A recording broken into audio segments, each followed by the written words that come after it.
The moment Thelma Gardner stepped into the Golden Dragon Karate Academy, leaning on her slender wooden cane, laughter began to ripple through the room. The students exchanged knowing glances as the young, slender black girl, with short braided hair, fumbled in her oversized gi, struggling to tie a white belt around her waist. Sensei Rick watched with poorly concealed impatience, while Tyler and Josh, the two-star students of the dojo, snickered and mockingly mimicked her clumsy movements. None of them noticed her eyes, calm, observant, missing nothing. No one questioned why her mistakes seemed so oddly deliberate. They only saw what they expected to see: a mute, awkward, out-of-place girl. Not the once-feared Thunder Shadow who had shaken up elite martial arts tournaments in Japan.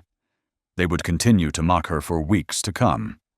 But with every sneer, every sideways glance dripping with scorn, they unwittingly began to peel away the layers. Layers that, once stripped away, would reveal a formidable master hiding in plain sight. Before we continue, I'd love to know, where are you tuning in from? And if you're enjoying these stories, don't forget to subscribe. Tomorrow's special episode is one you won't want to miss. Afternoon sunlight cast long, thin shadows across the strip mall parking lot as Thelma Gardner stepped out of her faded silver Buick. At 23, she moved with the steadiness and caution of someone who had come to understand her physical limits deeply. A light floral cardigan draped her shoulders, and a small cane helped keep her balanced on the right side. Though her hands sometimes trembled slightly, her gaze remained sharp, scanning every detail ahead. A red and gold sign reading Golden Dragon Karate Academy, with a bold image of a dragon mid-attack, was emblazoned across the glass. Thelma adjusted her glasses, took a deep breath, and straightened her back before pushing open the door. The reception area carried a faint scent of sweat and disinfectant.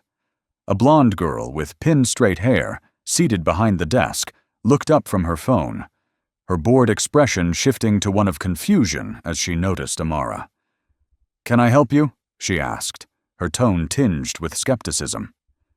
Thelma responded with a warm smile, quickly pulling out her phone, typing a few lines, then holding the screen up. "I can't speak.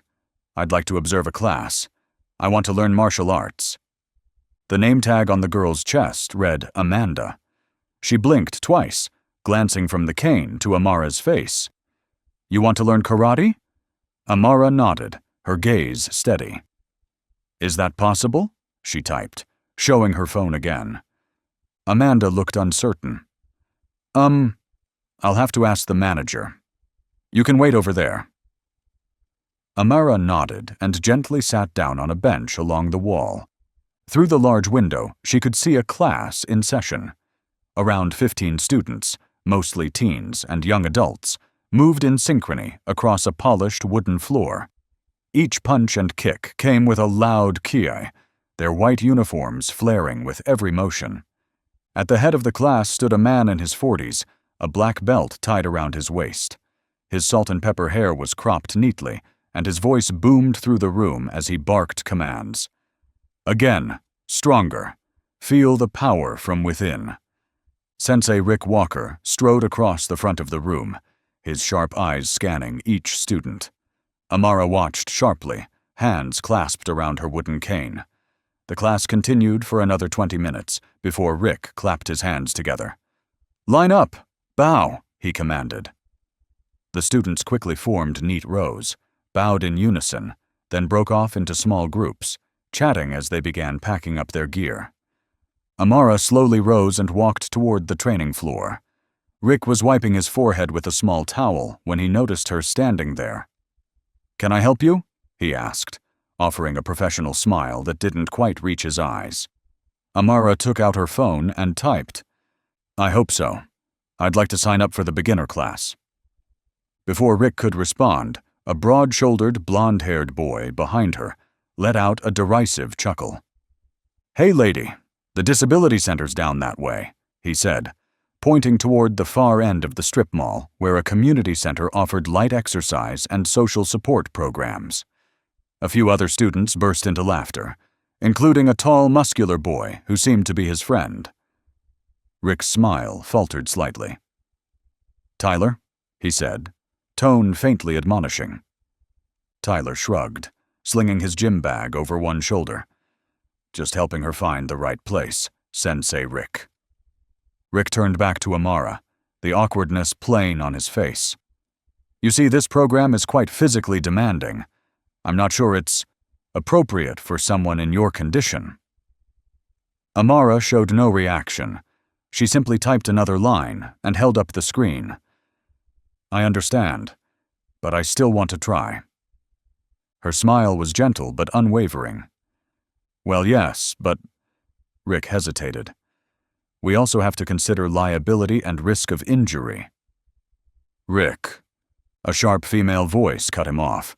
A woman in her 30s with tightly bound black hair stepped out of the office. "I'm Erica Matthews, business manager of Golden Dragon," she said, extending her hand. Amara shook it firmly. "Thelma Gardner. I'd like to join the beginner karate class," she typed quickly and held up the phone. Erica's professional smile held, but there was a flicker of doubt in her eyes. "Ms. Gardner, we do appreciate your interest, but Rick isn't wrong. The program here is designed for people with a fairly high level of physical ability." Amara typed, "I don't plan to compete. I'm looking for a form of disciplined, gentle training. I believe karate can offer that." Erica glanced at Rick, then back at Amara. "Our policy is to be inclusive, of course," she said in a lowered voice. "But we also have to consider legal implications. If it doesn't work out, I'll withdraw on my own. But I'd like to try for myself." Rick and Erica exchanged looks. Amara didn't miss the subtle nod Erica gave. "We could use more students," Erica murmured, just loud enough for Amara to hear. "And it'll look good for our community outreach campaign." Rick scratched the back of his neck. "All right, we'll give you a trial period. Beginner classes are on Mondays, Wednesdays, and Fridays at 4 p.m. Uniform rental is included for the first month." Amara offered a sincere smile and quickly typed, "Thank you. I really appreciate this opportunity." "Amanda will help you with the paperwork," Erica said, turning back toward the office. "Rick, we need to talk about this weekend's tournament." As Rick followed Erica, Amara returned to the front desk. She could still feel the stares and catch the faint whispers of a few students who hadn't yet left. She held her head high. 20 minutes later, after completing the paperwork and payment, Amanda handed Amara a neatly folded white karate uniform. "This is the smallest adult GI we have," she said. "The women's changing room is over there, if you'd like to try it on." Amara nodded in thanks and made her way to the locker room. Inside, a young woman with dark hair tied back in a ponytail was changing out of her own GI. She looked up, slightly surprised to see Amara enter. Amara smiled, then quickly typed a message on her phone. "Hi, I'm new here." "Oh, hey," the girl replied, a little awkwardly. "I'm Mia." "Thelma Gardner. Nice to meet you." Amara typed and showed the screen.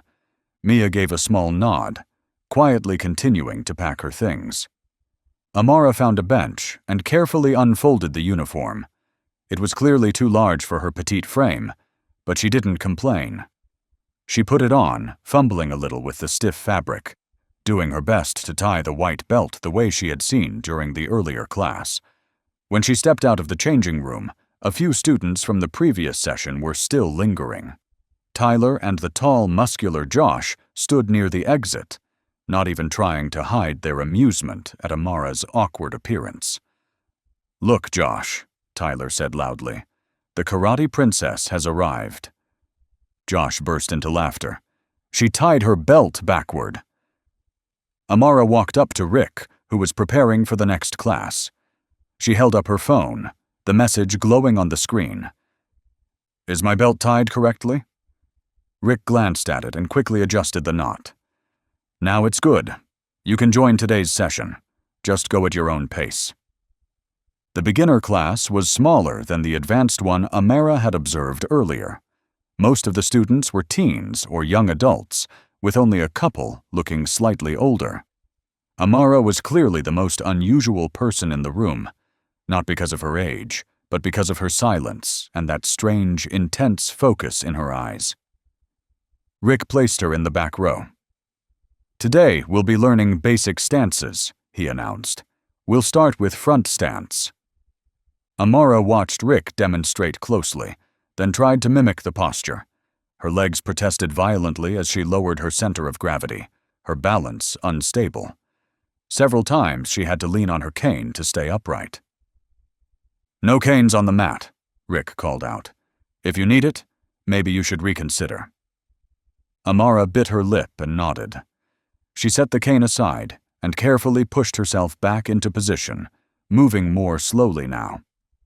As the class moved on to other basic stances and simple punches, Amara visibly struggled. Her movements were stiff, her reaction time often delayed. She frequently forgot the sequence, sometimes facing the wrong direction, or performing the moves entirely opposite from the group. She heard the muffled giggles, felt the condescending glances, from both students and the instructor, but she pressed on, her expression firm and focused. After class, as the students slowly filtered out of the training room, Amara approached Rick. Despite the ridicule, she bowed deeply, a gesture of true respect within any dojo. She typed, "Thank you, Sensei. I will try harder." Rick looked slightly taken aback by her composure and manners. Yeah. See you Wednesday, then." In the locker room, Amara could hear voices coming from the men's restroom just beyond the thin wall. "Did you see her try that front stance?" Tyler's voice was thick with mockery. "Like a newborn giraffe." Josh followed up with a high-pitched imitation. "Thank you, Sensei," then burst into laughter.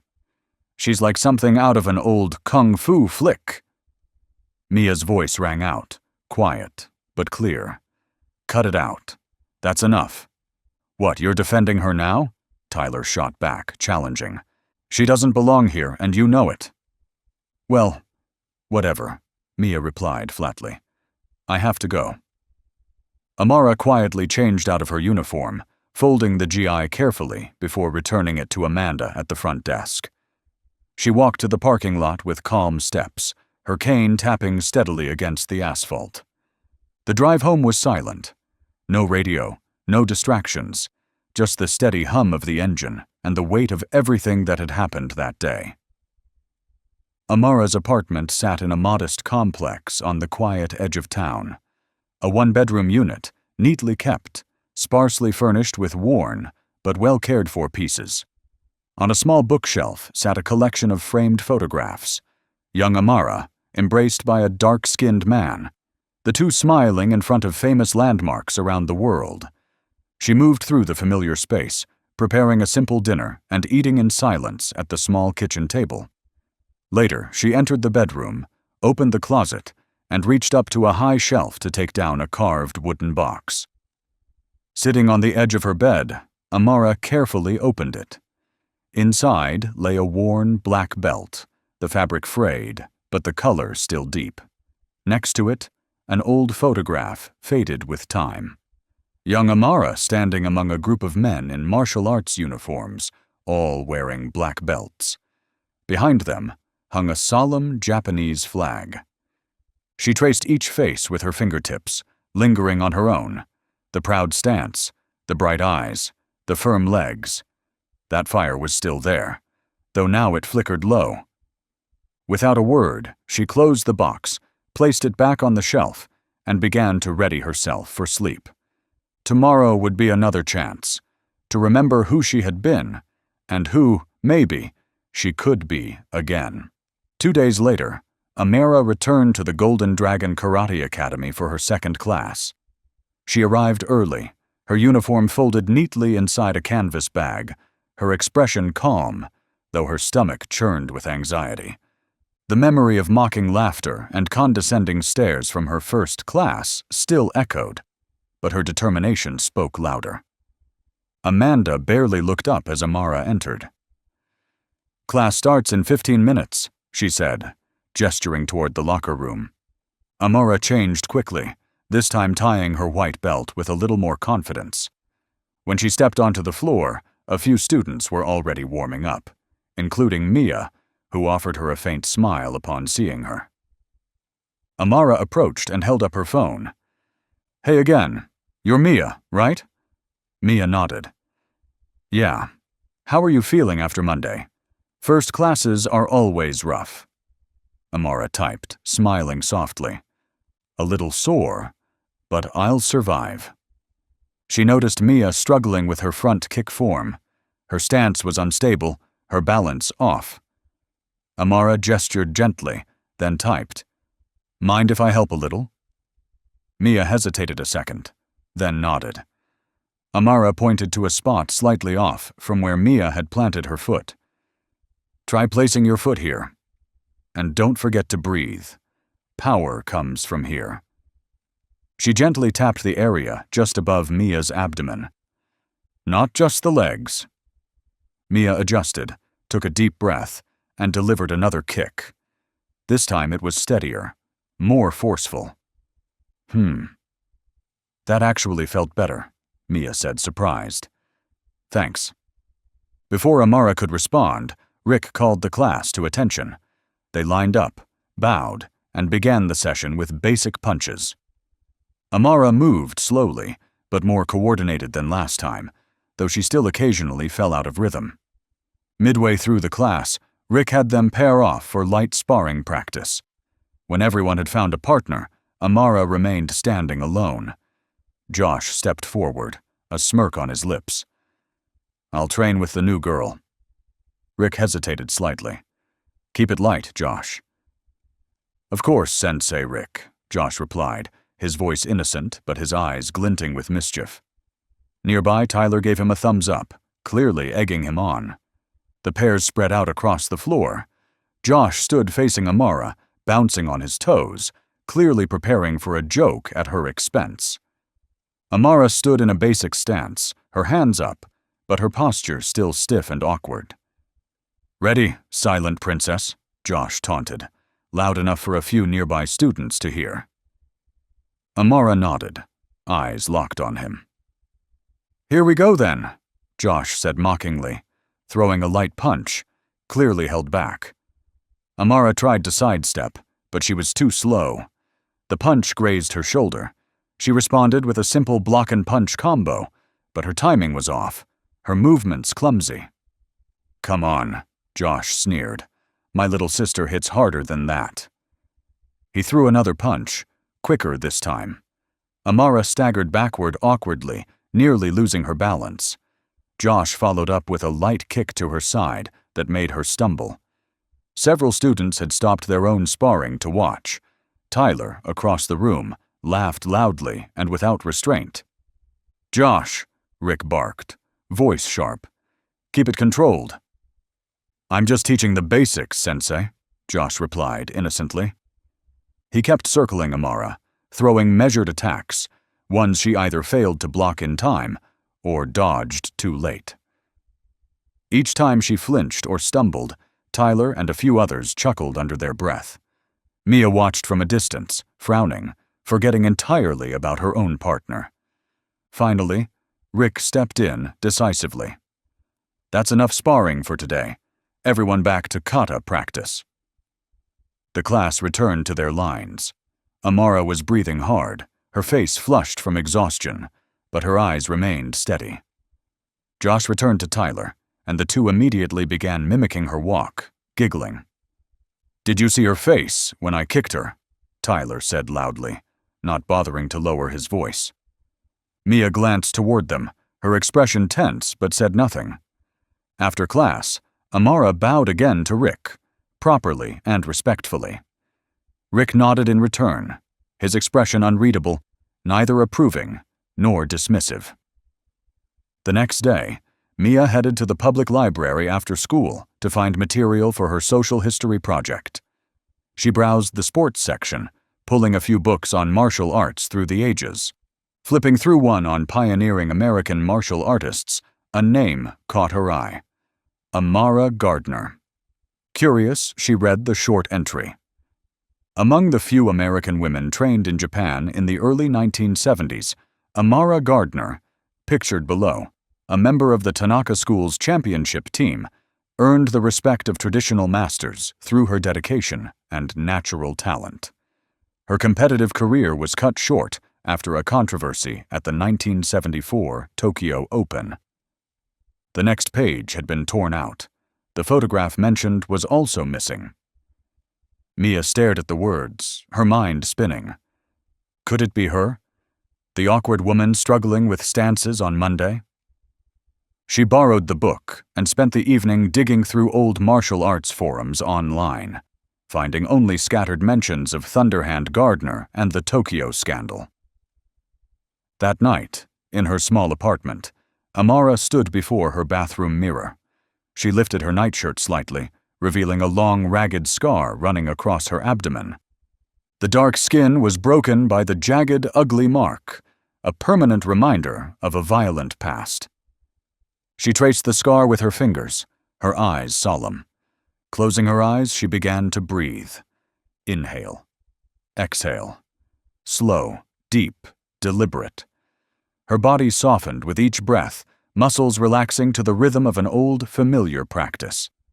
At the same time, across town, an elderly Japanese man sat in a rental car parked near the Golden Dragon Karate Academy. His silver hair was neatly combed, his gray suit immaculate, posture upright and precise. On the passenger seat was a file folder filled with old photos, newspaper clippings, and official documents, all bearing the name Thelma Gardner from decades ago. The man glanced at his watch, then started the engine and pulled away. His face betrayed no emotion, but his sharp eyes missed nothing. The next class at Golden Dragon was unexpectedly more crowded than usual. A promotional event had drawn in a wave of potential students to the dojo. Rick slipped into performance mode, unleashing spinning kicks, breaking wooden boards, shouting commands for the crowd behind the observation glass. Thelma appeared in her familiar oversized GI, quietly stepping into her usual spot at the back of the line. But as soon as she entered, she could sense the shift in the atmosphere. Students who had previously ignored her now whispered as she passed. Josh and Tyler huddled together, glancing her way with smirks. Rick seemed distracted during warm-ups, his instructions vague, sometimes even contradictory. Front stance. No. Horse stance. Wait, go back. Focus, people. When the class moved on to basic technique drills, Thelma noticed something troubling. Several students, especially those in Tyler and Josh's group, had begun mimicking her, deliberately moving slowly, staggering as if off balance, even pretending to adjust their belts the way she often did. Rick's frustration grew as the class slipped into chaos. "This is a dojo, not a comedy show," he snapped, after catching two younger students mock-bowing like Thelma. During the break, Mia approached her. She lowered her voice. "Don't pay attention to them. They're just kids." Josh overheard and stepped in. "What's that? You defending the grandma now?" Mia straightened. "Her name is Ms. Gardner. And yes, I am. You should try showing some respect." Tyler joined them, his tall frame blocking the light. "You might want to remember who your friends are." Mia looked up at him, voice steadier than she felt. "And you might want to remember what basic respect looks like." Josh leaned in closer, voice low and threatening. "Keep sticking your neck out, and you'll learn your place." Mia took a step back, her confidence visibly shaken. Thelma, standing a few paces away, had seen everything, missing nothing, though she said nothing. After class, Rick was summoned into the office by Erica. She had been watching through the window the entire time. "We need to talk," she said curtly. "The new reviews are coming in." Rick followed her into the office, where she handed him a tablet. She read aloud, stylish, but lacking direction. "Instructor lets students bully each other." more focused on image than discipline. Not what our brand stands for. Rick sighed, rubbing the back of his head. This month's been rough. 3 advanced students left for that new MMA gym. The tournament results were awful, and now the beginner class is a mess. And your newest student is becoming a problem, Erica added, her eyes fixed on him. You're the one who pushed for inclusivity, Rick reminded her. Inclusivity looks good, Erica replied firmly. Chaos doesn't. She snapped the tablet shut. Fix it. Later that afternoon, a few beginner students stayed behind for extra practice. Amara remained in the dojo, quietly working through a basic kata in the corner. Her movements were slow but unwavering, each technique deliberate, her expression focused, as if the rest of the world had fallen away behind her. A boy, around 12, was struggling with a sequence nearby, his frustration growing evident in his increasingly sloppy movements. Amara watched for a moment, then walked over. She lifted her phone and typed, "Would you like some help?" The boy glanced at her, hesitated, then gave a small nod. Amara set her phone down and used her hands to indicate his foot position, then slowly demonstrated the move herself. She typed again, "You're shifting your weight too soon. Feel the ground before you move."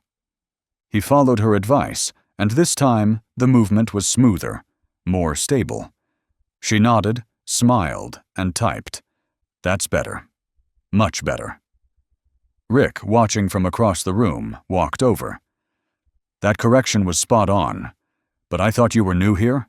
he said, half doubtful, half intrigued. Amara smiled lightly and typed, "Old habits die hard." Rick folded his arms. "What's that supposed to mean?" She looked him straight in the eye, calm and steady, then typed, "Stance and balance are universal. I may be new to karate, but I've lived in this body for 40 years, learned a few things." Rick seemed about to ask something else when a student called him over for help. He walked away, still looking over his shoulder, clearly unsettled. Amara returned to her corner of the dojo and resumed practicing her kata. Her movements still lacked polish, still looked rough, but her eyes were sharp, tracking every person in the room. That evening, as darkness settled over the city, Amara sat alone in her living room. A cup of tea cooled beside her as the room sank into stillness. Suddenly, the landline rang. She picked up on the 3rd ring. "Moshi moshi," she answered, the Japanese greeting flowing naturally off her tongue. An elderly male voice responded rapidly in Japanese. Amara listened, her expression growing more serious with every word. When the caller finished, she answered softly. "Hi. Wakarimashita. Yes, I understand." She hung up the phone and sat motionless for a long time. Then she stood and walked to the window. Outside, streetlights cast golden pools of light onto the empty sidewalk. In the distance, the low hum of an engine started, then faded away. "They're watching," the voice had warned. "Are you ready to stop pretending?" Amara stared into the darkness. Reflected in the glass was the image of a woman who had hidden her truths for decades, and now stood at a crossroads between secrecy and revelation. It seemed the past had finally caught up with her. The next morning, soft sunlight poured through the windows of the Golden Dragon Academy. Students began trickling in for the first Monday class of the week. Amara arrived early, more confident now as she changed into her gi, tying her white belt with careful, practiced hands. A week hadn't brought comfort, but it had created ritual. Rick introduced a new sparring drill that day, an exercise where students formed a circle and took turns pairing off in the center. "Remember," Rick said firmly, "control is key. We're not here to hurt anyone, just to execute technique properly." When it was Amara's turn, she stepped into the circle, facing a young girl named Sarah. They bowed to each other. But just as Amara moved forward, Josh subtly stretched out his leg, just enough to catch her heel. Amara stumbled, nearly falling flat, but caught herself with one hand on the mat. "Oops, sorry," Josh said, voice feigning innocence. "Total accident." Tyler just outside the circle smirked and high-fived Josh while Rick had his back turned. Amara stood up, brushed off her GI. Then she turned and faced Josh. This time, the calm in her eyes was gone. Instead of getting angry or flustered, Amara simply smiled, a warm, knowing smile that made Josh squirm uncomfortably. She leaned down, quickly typed a message on her phone, then held it up for both Sarah and Josh to see. "It's okay." Then she turned back to face her training partner, continuing the session as if nothing had happened. But the atmosphere in the room had shifted. Josh's little stunt didn't bring the humiliation he'd been aiming for. On the contrary, Amara's calm demeanor left him feeling off balance. After class, as everyone packed up their gear, Mia approached Josh by the water cooler. "That was way out of line," she said, loud enough for a few nearby students to hear. Josh turned around, water still dripping from his chin. "What? Got a problem?" "The problem is you're acting like a bully to someone who hasn't done anything to you." Mia crossed her arms, her gaze firm. "She deserves the same respect as anyone else here." Tyler stepped in, positioning himself in front of Mia. "Since when are you the dojo police?" "Since people started treating respect like it's optional," Mia shot back, refusing to back down. A small group of students began to take notice, eyes drifting toward the confrontation. Rick saw it, but kept stacking equipment without intervening. Josh leaned in toward Mia, voice low but threatening. "You know what? You're right. Next time, I'll go even harder, just so that old hag knows she doesn't belong here." A voice from behind made everyone turn. Amara, gym bag slung over her shoulder, stood quietly behind them. She lifted her phone and typed calmly, "Mia, thank you, but I can take care of myself." She turned to Josh and Tyler, her face neither angry nor sarcastic, just a calm, steady expression, like a still lake. She typed again, "I hope you both find what you're looking for in martial arts. Clearly, it's not peace." Without another word, Amara walked away. Josh flushed red.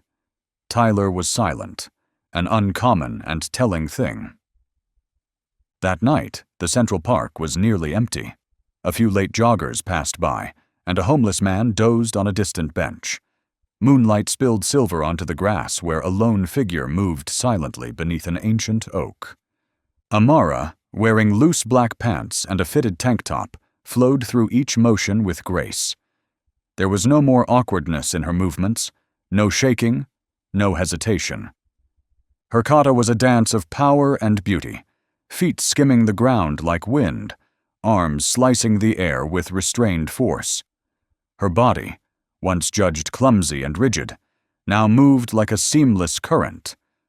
The night was quiet, filled only with the sound of wind and her steady, deliberate breath. Hidden behind the azalea bushes, Mia held her breath, so stunned she dared not move. She had come to the park for a clearing jog after the incident at the dojo, never expecting to run into Amara, let alone this Amara. When Amara finished her final move and returned to center stance, she paused, inhaled deeply, then, like a seasoned martial artist sensing presence, turned her head and looked directly toward where Mia was hiding. She motioned with her hand, voice calm but clear. "Come on out. The mosquitoes will eat you alive in there." Mia emerged, awkwardly brushing leaves from her shorts. I'm sorry. I wasn't trying to spy, I just—" Amara gestured. "It's okay," then waved her hand lightly, as if to say, "Sometimes truth needs to be witnessed." Mia sat on a stone bench as Amara gestured for her to join. That thing you just did, it's nothing like how you move in class." Amara nodded, then typed, "It's not." "Why?" Mia asked. "Why pretend not to know when you can do that?" Amara gazed at her for a moment, then held out her phone with a new line. Some questions. Shouldn't be answered. Not yet, at least. Mia hesitated, then said, I found a book at the library about the history of American martial arts. It mentioned someone named Thelma Gardner who trained in Japan in the 70s. That was you, wasn't it? Amara's face didn't change, but something flickered in her eyes. Was it caution or acknowledgement? The past is never simple, Mia. Sometimes it's best to let it sleep.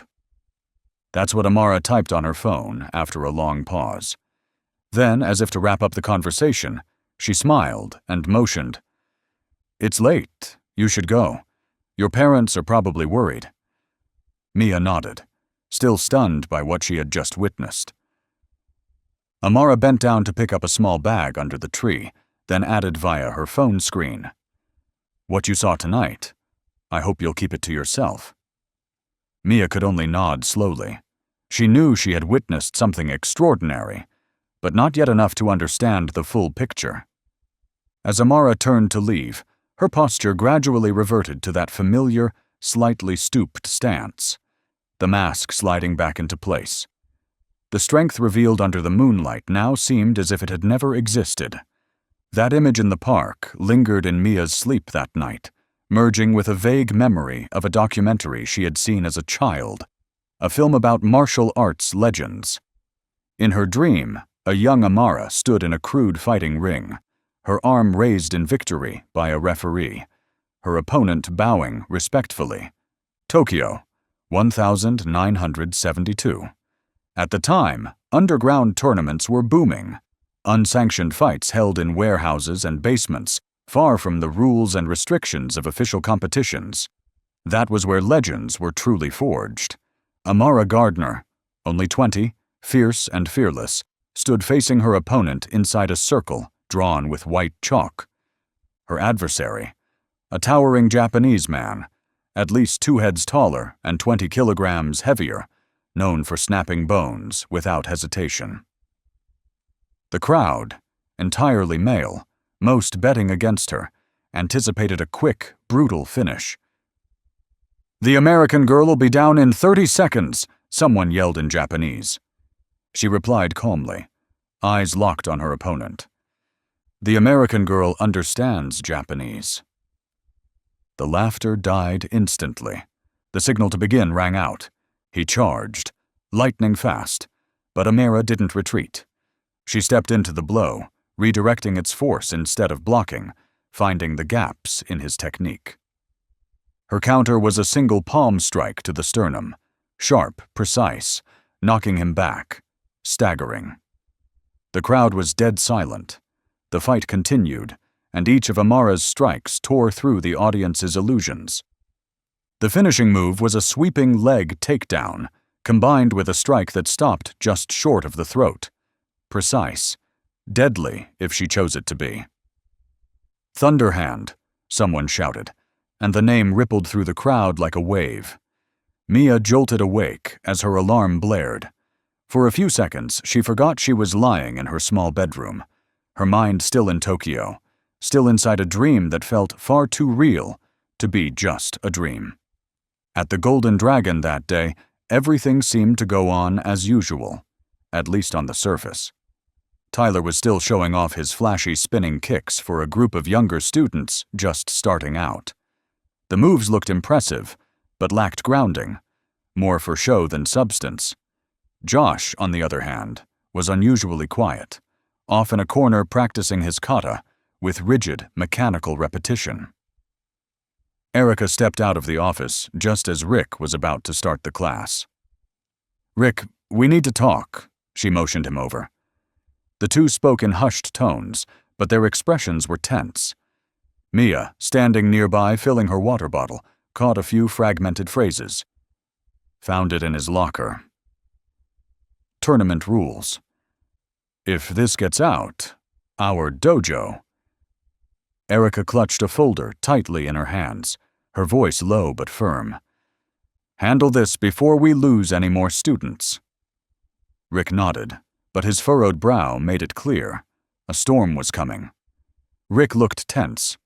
A few minutes later, Tyler was called into the office.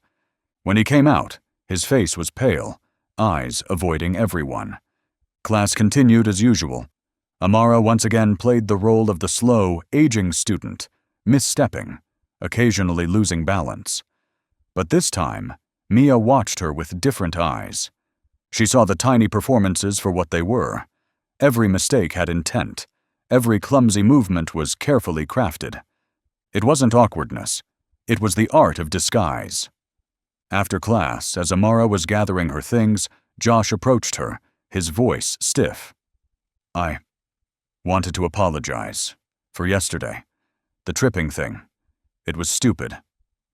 Amara looked at him and gave a small nod. She pulled out her phone and typed, "I accept your apology. But I'm curious. What made you change your mind?" Josh glanced around to make sure no one was listening. "My dad saw you yesterday, when you were heading to the parking lot." Amara tilted her head slightly. Josh continued. "Alan Wilson. He used to fight MMA back before it was even popular. Never got famous, but he knows his stuff." The words came fast now. He said, "She moves like someone who's trained her whole life. The way she turns her head, her footing, her spatial awareness. You can't fake that." Amara remained composed. She typed, "Your father is observant." Josh gave a bitter smirk.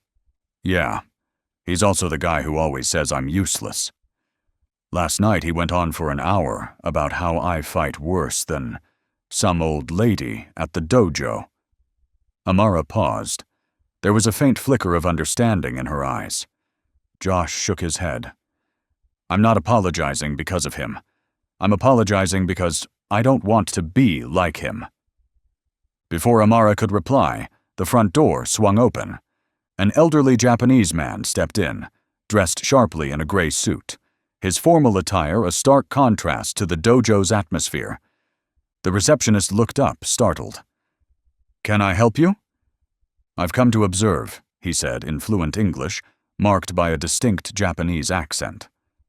Rick stepped out from the back, raising an eyebrow in surprise. "Are you the local reporter? We're expecting someone to cover the upcoming tournament." The man gave a slight bow. "I'm Kenji Tanaka. I'm here for personal reasons." Amara, hidden behind the trophy display case, froze. Her eyes locked with Kenji's, and in that instant, a memory surged up, quiet but deep. Unaware of the tension, Rick gestured toward the seating area. "Please make yourself comfortable. The advanced class is about to start." Amara silently slipped out through the side door, but Kenji left shortly after as well, catching up to her in the parking lot. "Amara?" he called softly. She turned. Her posture was perfectly upright, her gaze sharp as glass. "Kenji, it's been a long time." 41 years, 7 months, he replied. "Since Tokyo." A shadow crossed Amara's face. "Why are you here?" "People will recognize you," Kenji said, voice low and urgent. "Are you ready for the consequences?" Amara looked back toward the dojo, then further, to where the city faded into the sunset. "I'm not running anymore, Kenji. Old ghosts always find us." Inside the dojo, Mia was getting ready for the advanced class when she glanced out the window. She saw Amara and the Japanese man talking in the parking lot. Their posture told her it wasn't a first meeting, polite but familiar. After class, Mia quickly followed after her. "Ms. Amara," she called out. Amara stopped, her expression cautious. Mia pulled a book from her backpack, the one she'd borrowed from the library, and flipped to the page titled American Martial Artists in Japan. "This is you, right? The book says you competed at the Tokyo Open in 1974, but the next page was torn out. What happened? And who was that man just now?" Amara gently closed the book. Then she typed into her phone. "Some doors are better left closed. You're not ready, Mia." "But why pretend?" Mia insisted. "I saw you in the park. The way you moved. It was like water. You're a master, not a beginner." Amara looked at her, her eyes softening. Then she typed, "Let the past rest. Focus on your own path." Mia could only watch as Amara walked away, her figure gradually fading into the distance. Behind her, Josh approached, gym bag slung over one shoulder. "What did she say?" he asked. Mia hesitated, then decided to trust her instincts. "I think Ms. Amara isn't who she wants everyone to believe she is." Josh gave a small nod. "My dad said the same. He mentioned an old documentary about American martial artists who trained in Japan. Fan moi mot, the way she moved. It was exactly like the footage my dad once saw," Josh said, his voice lowering. Mia and Josh stood in silence for a few seconds in the corner of the locker room, unlikely allies, now both drawn into a mystery that was steadily taking shape. At the same time, across the city, inside the administrative office of Golden Dragon, Erica sat alone in front of a screen. She rewound the security footage, Tyler opening a locker, pulling out a small pill bottle and quickly stuffing it into his jacket pocket, eyes darting, furtive. Erica hit pause, then delete, no hesitation. She picked up the phone and spoke as soon as the other line picked up. "We need to talk about the tournament. There's a situation that could impact the brand." The next morning, a new notice appeared on the dojo's bulletin board. Announcement: Freedom Challenge, Friday, 6 p.m., skill exchange between students and instructors. Special exhibition, match Sensei Rick versus Ms. Gardner. Held to promote confidence and dojo spirit. Tyler read the announcement and burst out laughing, loud enough for everyone to hear. "Oh man, the old lady versus Rick. Now that's the show of the year." In another corner, Amara quietly read the notice, her expression calm. When she heard Tyler's mockery, she simply turned her head and smiled, not with sarcasm, but with the quiet smile of someone who already knows how it ends. She typed a private message into her phone. "I accept." Friday night, the Golden Dragon dojo was filled with an air of excitement. Extra chairs had been set up along both sides. A judge's table stood prominently at the front. The sparring mats were laid out across the training floor. Paper lanterns glowed softly overhead, casting a festive light that gave the whole space the feel of a performance stage. 6 p.m. sharp, the dojo was packed. Parents, friends, siblings of students, everyone buzzing with anticipation. A local newspaper reporter stood near the back, camera ready, scouting for good shots for the weekend community feature. Rick, dressed in a crisp white guy and his signature red headband, moved through the crowd, shaking hands, smiling brightly. "Perfect," Erica whispered, eyes fixed on her tablet. 3 new members signed up just today. In the women's locker room, Amara was changing into her GI with calm precision. The noise from the main hall filtered in. Laughter, applause at flashy kicks or strong kata performances. Mia stepped in, already in uniform. "Ms. Gardner, are you okay?" Amara looked up and gave a small, gentle smile. Then she quickly typed on her phone and held it out to Mia. "I'm perfectly fine. Just focused." "You know this is Erica's setup to humiliate you, right?" Mia said quietly. "Rick's a 5th-degree black belt. He was state champion 3 years in a row." Amara tilted her head slightly, then typed, "Is that so? Interesting." Mia lowered her voice even more. "You don't have to go through with this. You could say you're tired. No one would blame you." Amara gently placed a hand on Mia's shoulder, then typed, "I never back down from a challenge, especially not one delivered with arrogance." The exhibition matches went smoothly. Students were paired by level, demonstrating kata, or engaging in light sparring. Josh won his match, technically solid, though lacking spark or passion. Tyler, whom everyone expected to dominate, was eliminated early for striking too hard, leaving an opening his opponent exploited with a decisive counter. In the front row, Kenji Tanaka sat upright, his posture impeccable, his expression carved from stone. His gaze met Amara's several times, wordless but needing no words. Finally, Rick stepped onto the center mat. "Ladies and gentlemen," his voice rang out evenly, "we have a special demonstration tonight. As part of our commitment to inclusivity, we want to affirm karate is for everyone, regardless of age or background." A few murmurs spread through the crowd as Amara stepped forward. White belt, steady gait, calm gaze. There were a few chuckles, but also curious, puzzled looks. "Ms. Gardner is a new student, very enthusiastic," Rick continued, turning to bow. Amara bowed in return, every angle precise. Josh and Mia stood off to the side, eyes fixed, unblinking. Kenji rested both hands on the wooden Japanese staff in front of him, his fingers tightening just slightly. Rick cleared his throat, trying to maintain composure. "She will perform a kata from the intermediate training curriculum, followed by a light sparring session with me." Polite applause followed, though several parents exchanged puzzled glances. A few whispers rippled through the rows like small waves. "This kata is called Han Sanden," Rick continued. "It's typically reserved for brown belts. I'll demonstrate first, then Ms. Gardner will perform a simplified version." Rick stepped onto the mat, executing the kata with precision and confidence, each punch and kick landing with crisp, powerful impact. The crowd responded with enthusiastic applause. Then it was Amara's turn. She stepped to the center and bowed. She began the kata with a hesitant posture, as if struggling with muscle memory, or age, just as everyone expected. A few giggles rose from Tyler's corner. Erica lifted her phone to record, a calculated smile on her face.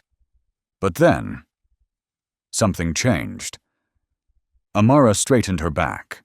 Her movements became fluid, precise, like a machine reactivated after years of rest. Each technique flowed seamlessly into the next. Her breathing was steady, her gaze sharp as a razor. All laughter vanished. The entire dojo fell silent, save for the faint sound of her GI slicing the air with every strike. As the kata ended, Amara stood firm in the final stance, her ki delivered with a sharp tap of her staff on the floor, cracking through the silence, like thunder. No one moved. A few scattered claps began, then gradually swelled into thunderous applause as the audience grasped what they had just witnessed. Rick stood frozen, his expression a mix of shock and disbelief. Erica lowered her phone, her mouth slightly open, wanting to ask something, but unable to find the words. Kenji Tanaka remained seated, simply nodding slowly, a faint smile tugging at the corner of his lips. Rick cleared his throat. That was unexpected. Thank you, Ms. Gardner. Next up is the sparring segment." The two bowed to each other. Rick assumed a textbook stance. Tense, weight shifted forward. Amara stood calmly, steady as old bamboo, her posture relaxed but grounded, not flaunting strength. "Just light sparring," Rick said loudly. "I'll adjust to keep it a learning experience." Amara nodded silently. She simply placed a finger on her wrist, where her voice device had been turned off. A quiet declaration. Words are unnecessary when action can speak instead. The signal to begin. Rick opened with a probing punch. It missed, by just the width of a fingertip. He tried again. A jab cross-front kick combo. Amara didn't dodge. She simply wasn't there anymore. Standing well within range, yet always just outside the reach of technique. The entire room held its breath. This was no longer just a demonstration. Rick sped up. A roundhouse kick followed by a spinning back fist. Amara slipped into the safe zone like mist, never retreating, only dissolving into the space between strikes. Rick began to grow frustrated. His strikes came harder, faster, no longer instructional. Amara remained silent, responding like water, embracing the storm and robbing it of its shape. 2 minutes passed. Rick was drenched in sweat, breath ragged. Amara? As calm as when she first stepped into the dojo. Finally, Rick overcommitted on a lunging punch. Amara pivoted, one gentle touch like a dragonfly's wing to his wrist. Rick's hand opened involuntarily. His center collapsed. He staggered, almost fell. No one spoke. The entire dojo felt frozen in place. Then Tyler shouted, "Bullshit! She just got lucky!" He stepped onto the mat. "I'll show her what real looks like." Rick moved to intervene, but Kenji Tanaka was already on his feet. His voice was quiet, but sharp as a blade in the wind. "You will learn respect." Each word landed like stone. "You stand before Thelma Gardner, 6-time All-Japan champion, direct student of Grandmaster Hidetaka Tanaka, my father." Rick turned pale. "Thunderhand Gardner," he whispered. "The Tokyo legend." Erica pushed through the crowd, her face flushed red. "What the hell is going on here, Rick? You knew about this. Is this some kind of PR stunt?" Rick shook his head, eyes fixed on Amara, as if truly seeing her for the first time. Rick leaned in to watch the video closely, eyes locked on the screen as Thelma, no, Amara, appeared like flowing water, each technique performed in the park looking even more flawless than during the earlier demonstration. I can't believe this is the person I once told not to use a staff on the training floor," he murmured, almost to himself. Erica snatched the phone, watched just a few seconds of the footage, then shook her head vehemently. "We can't let this spiral. We need to release a statement, frame it as an inspirational initiative, part of our community outreach plan." "Initiative?" Kenji echoed, voice sharp. "The return of a legend is not a marketing tool." Thelma calmly activated the voice device on her neck. "I don't need fame. I need integrity in martial arts." Rick crossed his arms, staring into the distance. "And if the video spreads, reporters will come. Old masters might recognize her. If people in Tokyo find out she's here." Kenji cut in, his tone firm and low. "She won't hide anymore. We all know. The time for pretending is over." Outside, a few students still hadn't left. Mia stood with Josh by the water cooler, both of them quietly reading the comments under the video. "Someone's calling her the ghost of Tokyo," Josh whispered. "Another's talking about the name Thunderhand, like a legend," Mia added, her eyes glowing with admiration. "There's no doubt anymore," Josh said. "She was the best. And maybe still is." Erica pulled Rick aside as they left the office. "We have to seize this opportunity. A return of the Legend seminar could bring in media, new students, even sponsorships."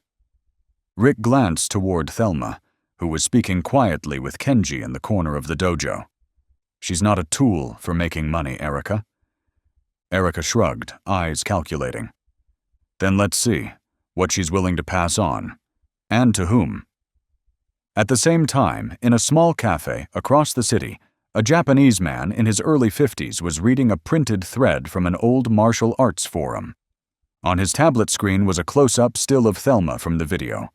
Beneath it, a highlighted comment read, "If Thunderhand is alive, what happened in Tokyo, 74, wasn't an accident." He took a slow sip of coffee. His face remained calm, but in his eyes, an old grudge had awakened. Amanda snatched the phone from Mia's hand, her face darkening as the video played. "Media crisis," she muttered. "This has to be handled immediately." Rick looked at the screen, then over at Amara, who stood silently in the corner. "That's not a crisis," he said softly. "That's a miracle." On the training floor, most students had already left. Only Mia, Josh, and a few others remained, huddled together in small, excited whispers. I still can't believe I used to train with a legend, one young student whispered. My dad would faint if he saw this. How did no one recognize her? Another chimed in. Now that I think about it, there were signs. Josh said nothing, his gaze distant. His phone buzzed. He checked the screen and frowned. My dad messaged me. He just saw Mia's video, wants me home immediately. Mia gently placed her hand on his. You okay? You said last time he was kind of intense. Probably just shocked, Josh replied quietly, but worry was clearly written on his face. As Josh left, Tyler approached, his usual swagger replaced with confusion. This whole thing doesn't make sense. If she's really that good, why pretend to be a beginner? And why can't she speak? Maybe she has her reasons, Mia answered. Not everything's about you, Tyler. Tyler's face flushed red. You're always defending the mute lady. I bet you've known for a while. I only suspected, Mia said. Today was the first time I knew. Betrayal, Tyler muttered. But this time, his voice lacked its usual bite. That night, Josh returned home and found his father, Alan Wilson, a tall man with calloused hands and piercing eyes, sitting in the living room. On the table sat a laptop, paused on a single frame from the video, Amara executing a flawless spinning technique under the moonlight. Do you know who she is? Alan asked bluntly. Thelma Gardner. She trains at the dojo with me. Thunderhand Gardner, Alan corrected, his voice low. The woman who defeated Hiroshi Kojima in '73, the first Black American to win the Tanaka Invitational. He turned to Josh, eyes burning. She trained alongside you, and you didn't recognize greatness when it was standing right in front of you. Josh held back his emotions. How was I supposed to know? She never said anything. A true fighter doesn't need words to prove themselves, Alan snapped. I want you to learn from her, whatever it takes.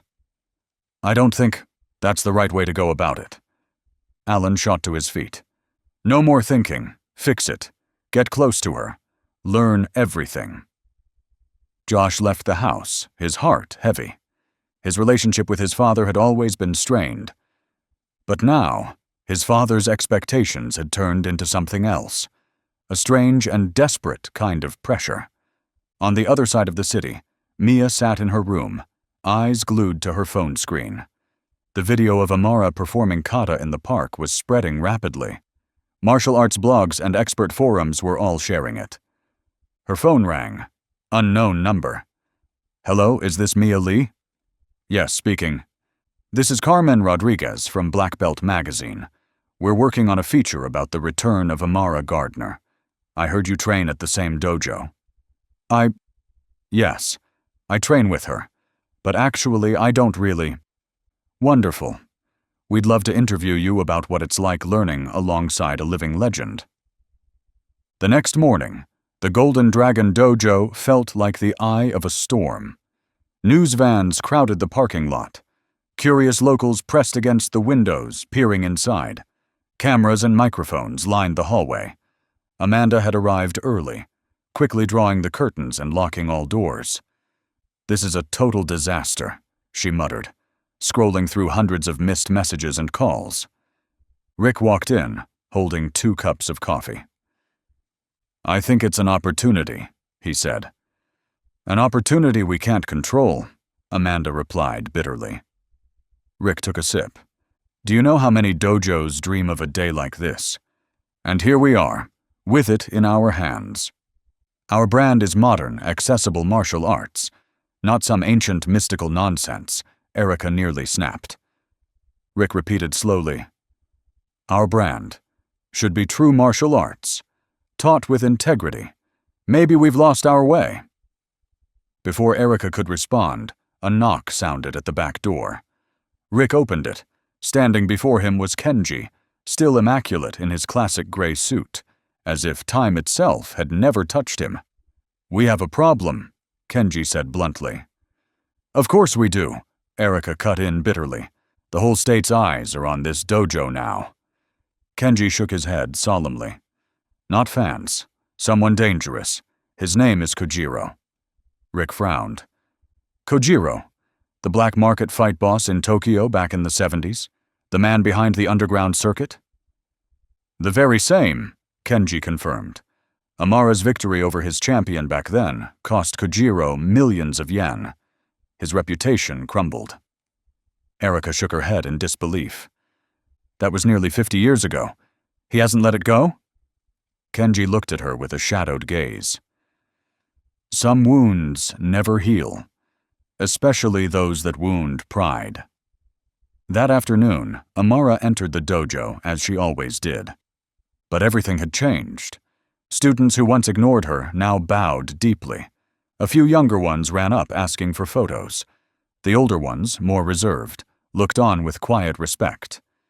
Near the water cooler, Tyler blocked Mia, face flushed red. "Nice going. Great video," he muttered. "Did you do it all for views? Betraying the dojo like that? Feels good." Mia didn't back down. "I didn't betray anyone. The truth was bound to come out." "You're a traitor," Tyler snapped. "Defending the mute woman, filming everyone to humiliate them." "Maybe I just recognized real talent," Mia replied. "And maybe it's time you grew up. Martial arts isn't some game to win or lose." Her tone, firm, mature, made Tyler falter. She walked past him unhindered. Late at night. The Golden Dragon dojo stood silent. A shadowy figure quietly approached the back door, picking the lock with the ease of someone who had done it countless times. He moved through the hallway like a ghost, then began his destruction. The weapon rack was overturned. Training mats were slashed one by one with a dagger. Every act was carried out in silence and precision, like a dark ritual. At last, he stopped in front of the full-length mirror along the wall. With a single stroke, he spray-painted one kanji character.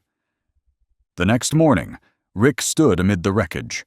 Erica paced nearby, on the phone with the insurance company, while students gathered outside in the yard, their faces filled with shock. "This is what your legend has brought us," Erica whispered, her voice tight with anger. "No," Rick replied. "This is something old and poisonous. It started long before Amara ever came to us." Across the city, Amara knelt before a simple gravestone in an old cemetery. Etched into the stone, James Franklin Gardner, 1945-2005. She laid down a strip of black fabric, the final piece of a black belt faded with time. Silently, she touched the cold, engraved letters. "They've found me, James," she wrote slowly by hand in a small notebook. "You always said it would happen eventually." She gently pressed her fingers to his name, then turned the page. "You gave your life for me when they came looking that night. I won't let that sacrifice be for nothing." A soft footstep sounded behind her. Rick stood still, hands in his pockets, keeping a respectful distance. "Sorry to intrude," he said quietly. "Kenji told me I might find you here." Amara rose slowly, then pointed toward the gravestone. She wrote, "My husband." Then another line. "We met after I left Japan. He was a Marine, and a fighter too." Rick nodded slowly, drawing a deep breath. "The dojo was vandalized last night," he said, his voice dropping. Amara nodded. She already knew. She also knew who had done it. She wrote one final line. "I'm sorry for bringing danger to your place of peace." Rick read the words. He didn't respond immediately, but in his eyes there was something new.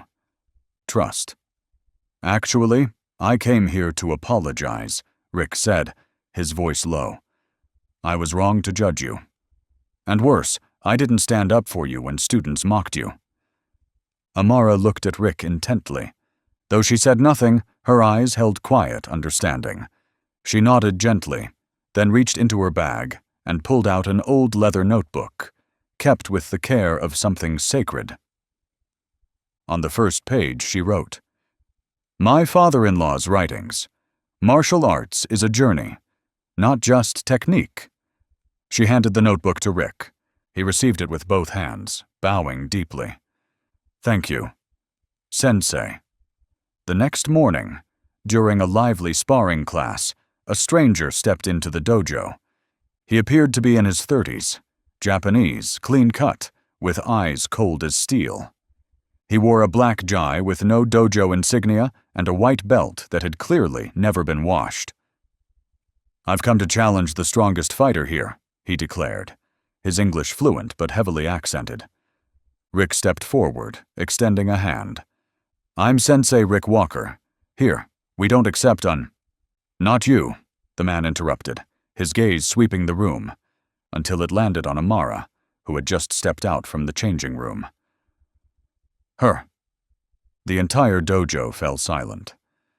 The stranger stepped in front of Amara and bowed, formal but cold. "Amara Inu Gardner," he said. "I've waited a long time for this moment." Amara looked at him, expressionless, but Rick noticed her shoulders tense ever so slightly. She typed a line into her phone. "Your name?" He replied, "Hiroshi." She typed again, "Son of Kojiro." He nodded, not a trace of a smile. The two stepped onto the mat. Even the students unfamiliar with the name Kojiro could sense the weight of the moment. Rick moved, instinctively ready to intervene, but Kenji placed a hand on his arm. "You can't stop this. It has to end." Amara and Hiroshi circled each other, deliberate, focused. Two warriors from two worlds, facing off under the dojo lights. Hiroshi struck first, fast, fierce, precise.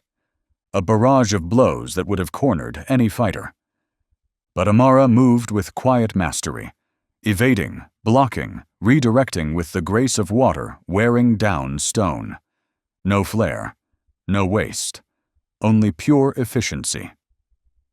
10 seconds, just 10 seconds. Yet Rick had never seen anything like it in all his years of teaching.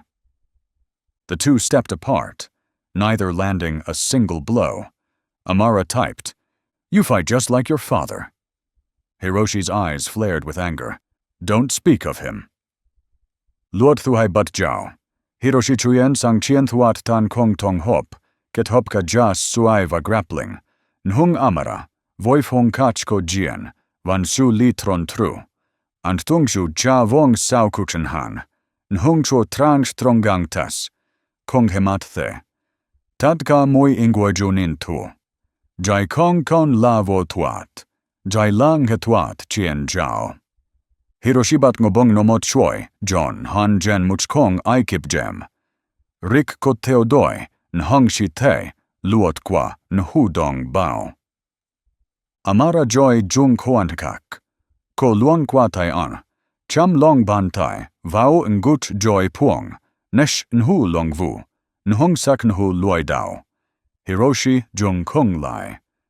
The second round began. Hiroshi shifted tactics, now blending spinning kicks with grappling attempts. But Amara, true to her classical style, handled it all with seamless control. He launched a blistering spinning back kick, but she dodged by a hair, never losing balance. Everyone held their breath. This was no longer just martial arts. This was combat art. Suddenly, Hiroshi exploded with a flurry of strikes, so fast no one could count. Rick tried to follow, but it all blurred like a passing storm. Amara waited. Then, in the exact moment, she slipped through his arms, pressed her palm against his chest. Light as a feather, sharp as a blade. Hiroshi froze. She could have dropped him, but she didn't. They stood still, her hand resting over his heart, a silent declaration. "I win. Because I don't need to strike." Hiroshi bowed low. He said nothing, then turned and walked out of the dojo, leaving behind a room still steeped in silence. Kenji stepped forward, concern in his eyes. Definitely Kojiro's son, but more restrained. Amara nodded. She wrote, "They've found me." "This wasn't random," Kenji said. "This is only the beginning." That night, in Rick's office, Kenji explained in full. Hiroshi grew up with one purpose: to restore his father's honor. Kojiro didn't just lose money after that 1973 defeat. He was exposed for cheating. He blamed it all on Amara. "That was 50 years ago," Rick objected. "Didn't the law—" "Not the law," Amara interrupted, handing Rick her phone. "This is generational hatred. Blood for blood. He raised his son to be a blade." "But you spared Hiroshi," Rick said. "You could have ended it. And you didn't. Because ending it with blood only begins more blood." Early the next morning, Erica arrived at the dojo and found the office door had been forced open. Upon checking the system, she discovered all of Amara's registration records had been wiped. No name, no address, no history. "It's done," she whispered. "No one can tie her to us anymore." She didn't notice. Rick was standing at the doorway. "What are you doing, Erica?" Startled, she turned, then composed herself. "Protecting the dojo. Without a record, we avoid being dragged into anything messy." Rick clenched his fists. "You call that protection? You erased the trace of the person who brought honor back to this place?" "I'm protecting the future of our 50 students," Erica snapped. "And what are you teaching them? That when things get hard, we abandon those who stood with us? That branding matters more than honor?" Erica faltered. "You're overreacting." "Number." "I'm being honest," Rick said. "Restore her records. All of them. Now, or I walk away from this place." Erica was stunned. "You'd walk away from 15 years, for someone who just arrived." Rick looked her straight in the eyes, his voice steady. "I'm willing to walk away from a dojo, if it's forgotten why it exists in the first place." Rick's words rang out like a final bell, ending the tense exchange. "I'm willing to walk away from a dojo, if it's forgotten why it exists in the first place." While Rick and Erica were locked in internal conflict on the other side of the city, Josh sat curled up on a park bench at dawn. He checked his watch, eyes weary from a sleepless night. And then she arrived. Amara Gardner walked slowly through the mist, wearing a light gray hoodie, her hair neatly braided, her gaze gentle but distant. Josh stood up quickly, hesitant. "Ms. Amara, can I talk to you for a minute?" Amara smiled. She didn't need to speak. That look, open, patient, was enough. Josh took a deep breath. "My dad.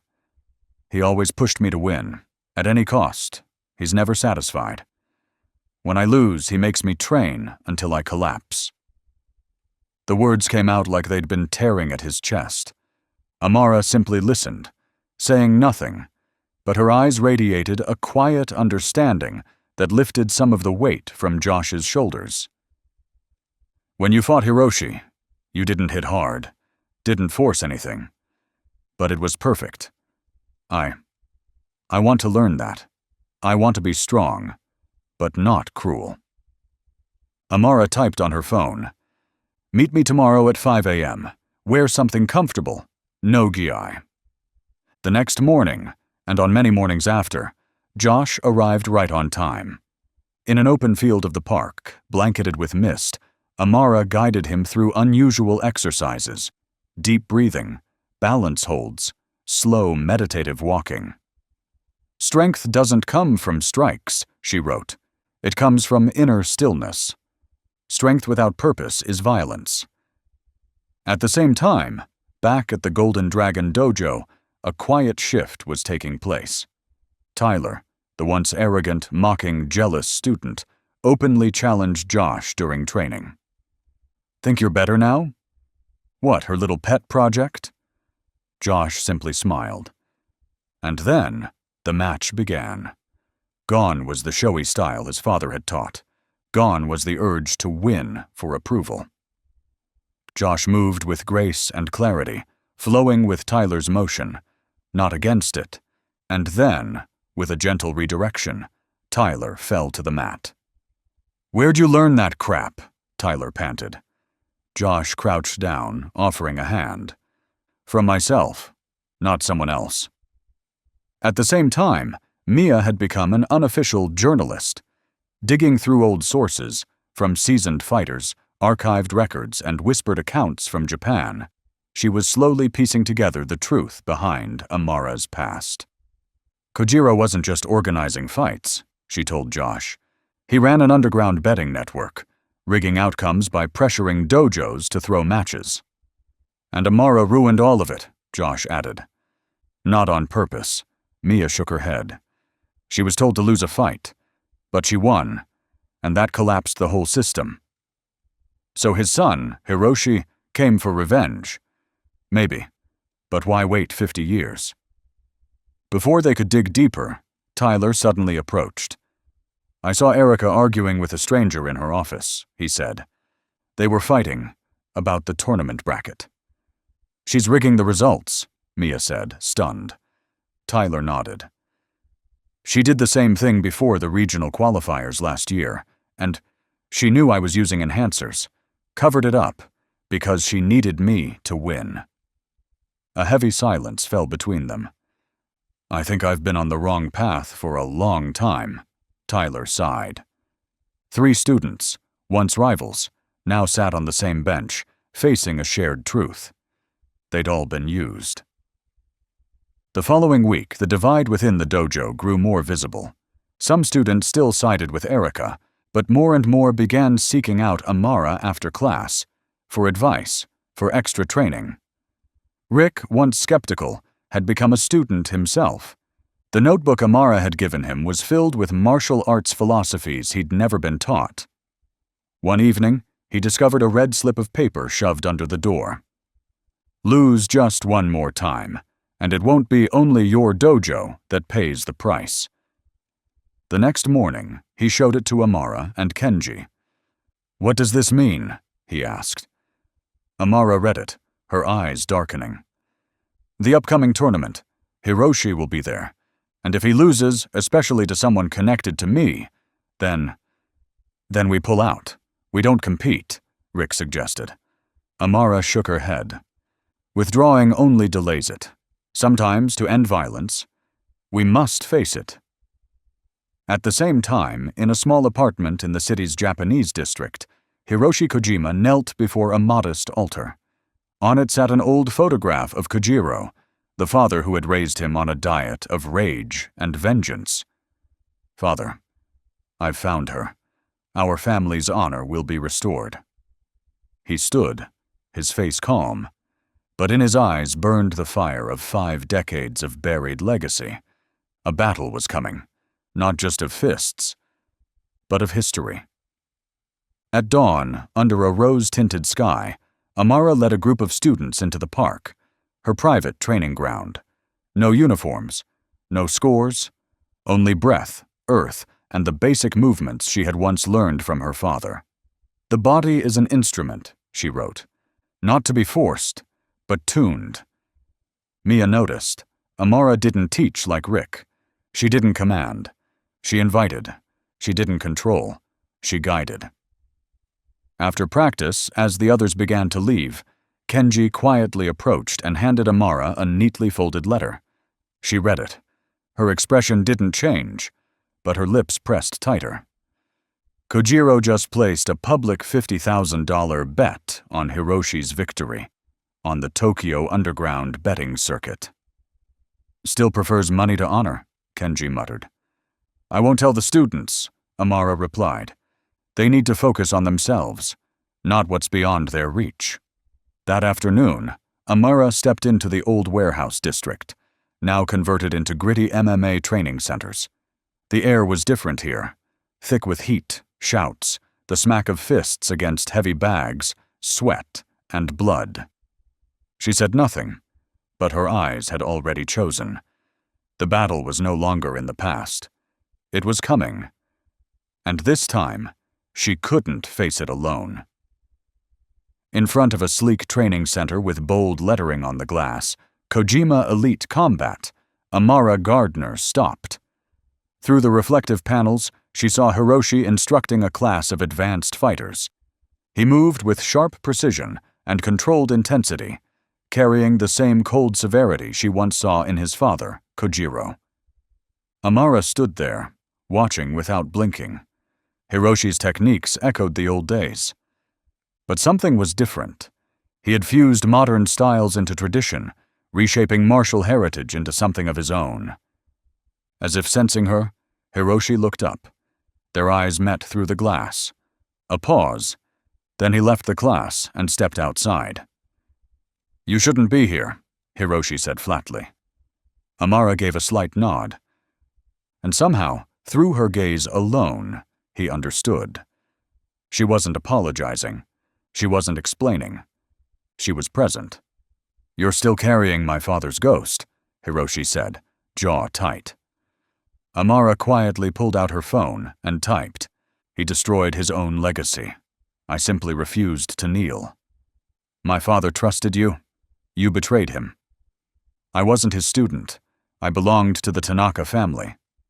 He fixed the match. When I refused to lose, everything collapsed." "Lies," Hiroshi snapped, but doubt flickered in his eyes.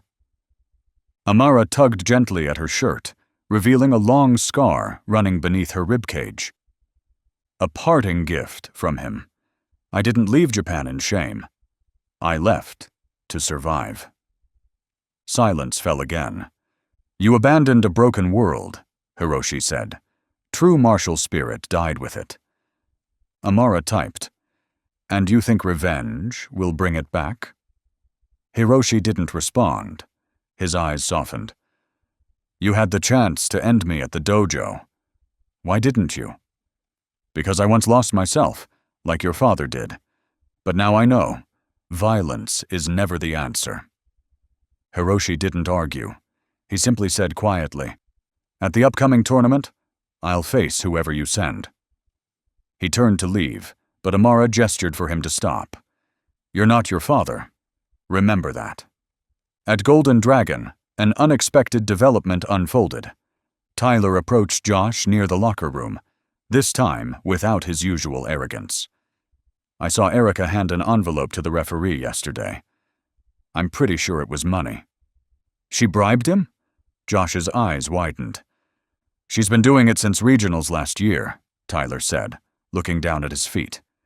"And she knew I was using enhancers, covered it all up, as long as I kept winning." Josh stared at Tyler, unable to hide the anger on his face.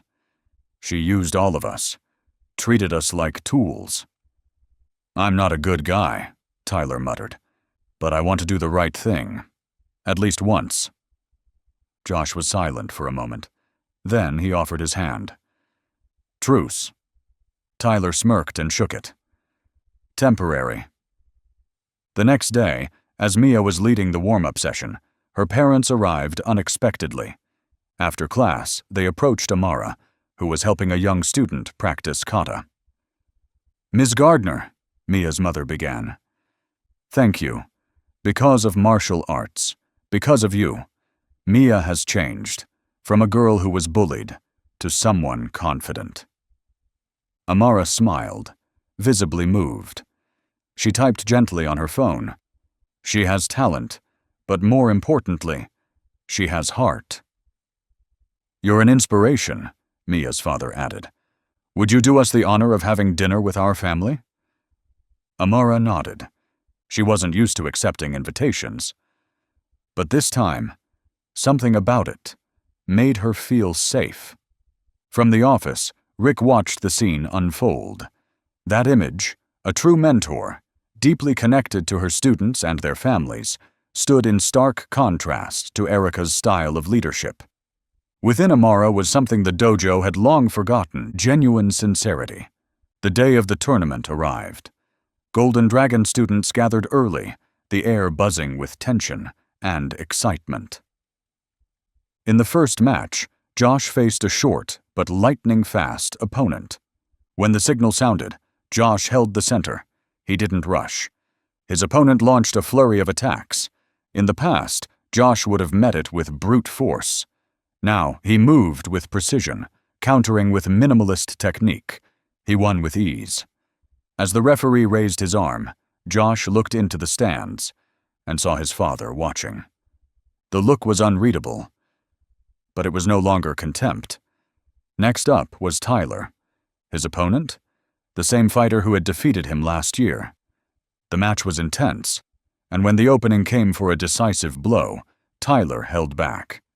He chose a lighter technique, accepting a warning from the judges. "Why didn't you finish the match?" Rick asked afterward. Tyler shrugged, glancing toward Amara.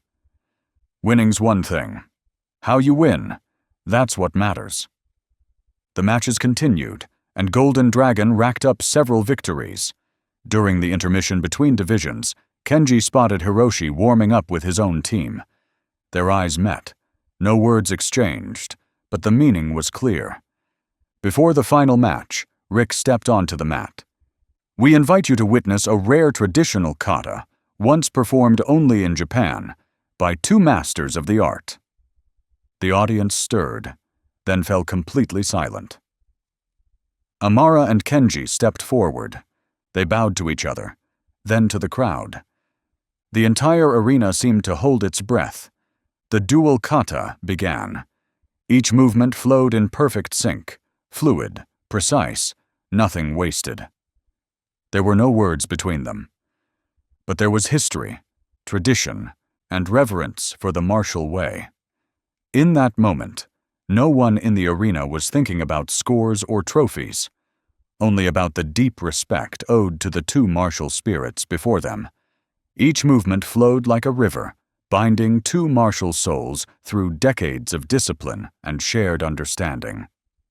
Though both Amara and Kenji were well into their 70s as they performed the dual kata, time itself seemed to stand still. Every strike, every stance radiated precision, power, and a rare serenity. When they bowed to conclude, the arena erupted into thunderous applause. Students from different dojos rushed forward, asking for photos, for stories, trying to capture the purity of the moment they had just witnessed, a performance of true martial essence. A local reporter stepped forward, notebook in hand. "Ms. Gardner, would you say this marks your official return to the martial arts community?" he asked loudly. Before Amara could respond, Erica pushed through the crowd, her voice sharp. "Ms. Gardner is not an official instructor at Golden Dragon. She's just a guest." Rick, standing nearby, stared at Erica, his patience gone. And in that moment, surrounded by students, parents, and peers, he made his decision. "That's not true," Rick said, his voice clear and firm. "Amara Gardner is an honorary member of our dojo, and it's time everyone heard the truth." He turned to face the crowd and spoke.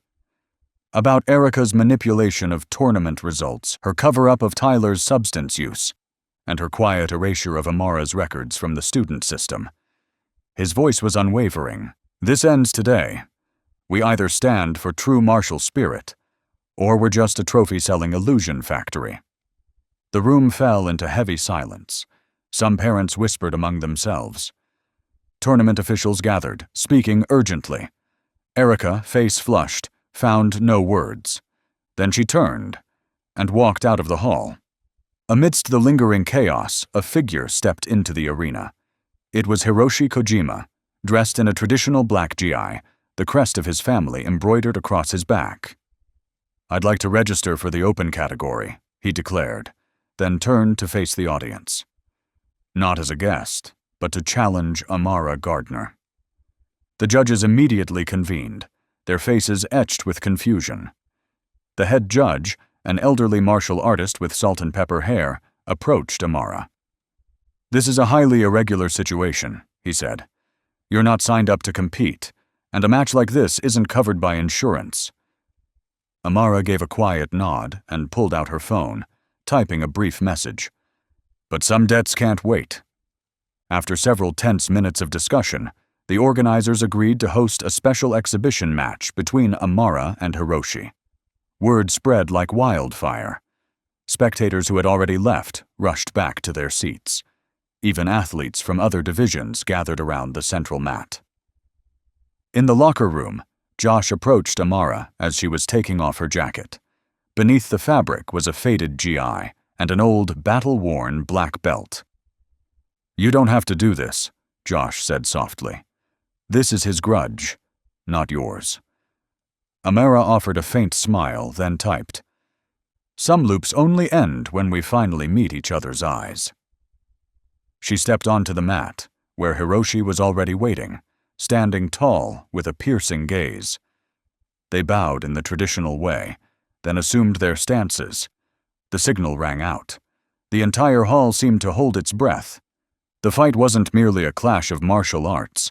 It was a dialogue through bodies, a retelling of 2 generations' stories, of lost honor, of broken dreams, of ideals and shadows. Hiroshi launched forward with a barrage of powerful strikes, blending traditional karate with modern techniques, low kicks, sweeps, and elbow clinches.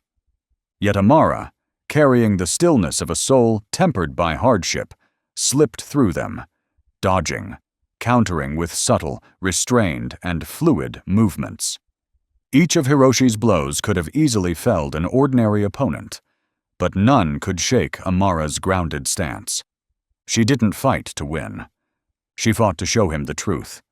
After more than 3 minutes of clean but unresolved exchanges, Hiroshi unleashed a spinning combination, knee and elbow, a dangerous technique.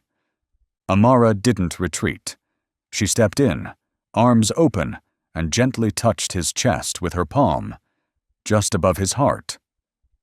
Hiroshi froze. He knew, had she shifted her force even slightly, that move could have dropped him instantly. But she didn't. They stood still in that moment. 2 generations facing each other, no longer bound by hatred, only by truth. Amara bowed. Hiroshi slowly stepped back, bowed deeper, then left the mat without a word. The audience remained silent, then erupted into thunderous applause. Kenji stepped forward, his eyes reflecting a quiet pride. "He's seen it," he whispered. "Now it's time to forge a new path." Amara responded with movements as fluid as water embracing stone. Not retreating, yet not clashing head-on, but flowing with the force of Hiroshi's attacks. "Watch her footwork," one coach whispered to his student. "She's never off balance. And her timing," another added. "It's like she's reading his mind." The match grew increasingly intense. Hiroshi became more aggressive. A spinning kick nearly grazed Amara's head, drawing gasps from the crowd. But she kept her composure, countering with a precise strike to his flank, stopping just before contact. They broke apart, both panting.